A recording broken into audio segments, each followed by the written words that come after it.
কাফেরেরা প্রশ্ন করেছে যে আইদা মিতনা ওয়া কুন্না তুরাবান যালিকা রাজউন বাঈদ, আমরা মরে যাব, তারপর মাটি হয়ে যাব, এরপরে আমাদেরকে আবার উঠানো হবে, এই কথা তো বিশ্বাস করা বড় মুশকিলের কথা।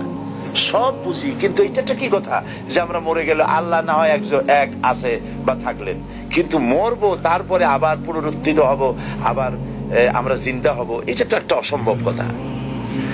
সূরা ইয়াসিনের মধ্যে আল্লাহ পাক বলেছেন, কাফেররা কথাও বলেছে, মাইয়ুহিল ইযামা ওয়া হিয়া রামীম, আমরা আমাদের হাড্ডি গুড্ডি যখন মাটির সাথে মিশে যাবে তারপরে এগুলিকে কে আবার জিন্দা করবে, এটা হবে কি করে? আল্লাহ পাক এসব কথার জবাব দিয়েছেন। আল্লাহ পাক বলেছেন, আইহাসাবুল ইনসানু আন ইউতরাকা সুদা, মানুষ কি ভেবেছে যে তাকে এমনি এমনি ছেড়ে দেওয়া হবে? তাকে এমনি এমনি ছেড়ে দেওয়া হবে না।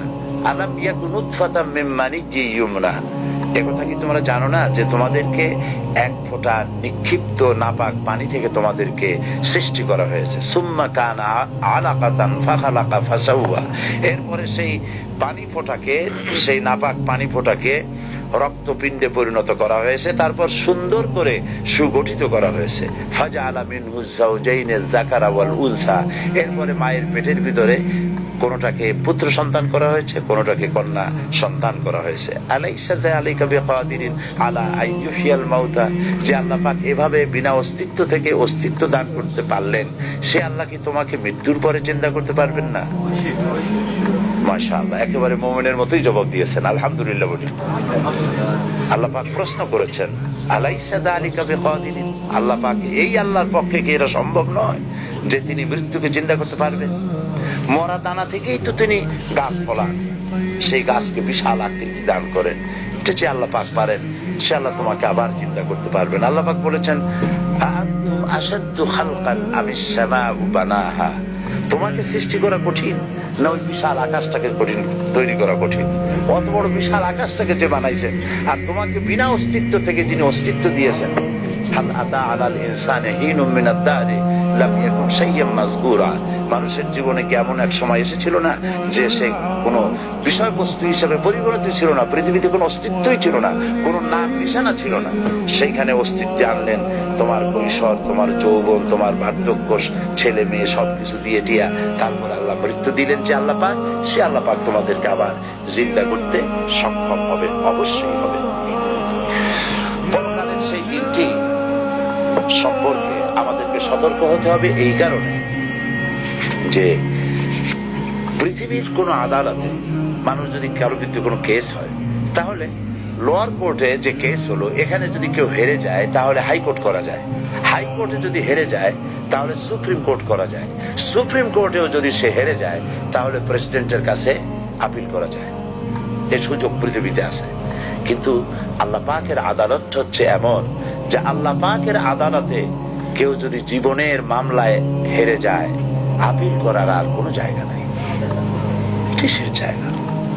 পৃথিবীতে কেউ যদি পরীক্ষায় একবার ফেল করে, মেট্রিক পরীক্ষা দিয়েছে, ফেল করেছে, আবার পরীক্ষা দিয়ে পাশ করার সুযোগ আছে, আবার ফেল করলো, আবার পরীক্ষা দিয়ে পাশ করার সুযোগ আছে, 1000 বার এরকম পরীক্ষা দেবে, ফেল করবে, পাশ করার সুযোগ আছে সারা জীবন।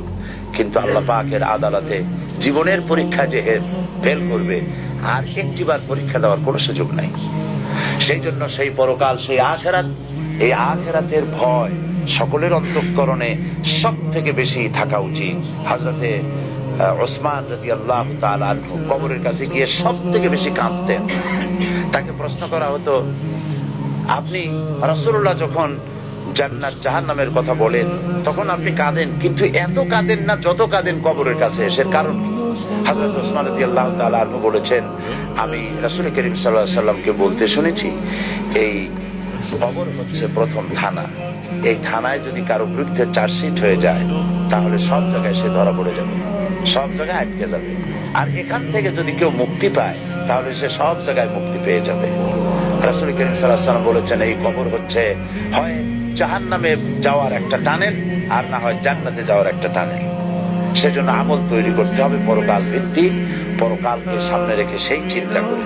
এখন এই পরকাল, এই আখিরাতটা যে হবে সে কথা কোরআন শরীফে আল্লাহ পাক বহু জায়গায় বলেছে। আমি আপনাদেরকে বলেছি যে 10 পারার সমান হবে কোরআন শরীফে, 10টা পারা এক জায়গায় করলে যা হবে, আখিরাতের কথা এক জায়গায় করলে তাই হবে।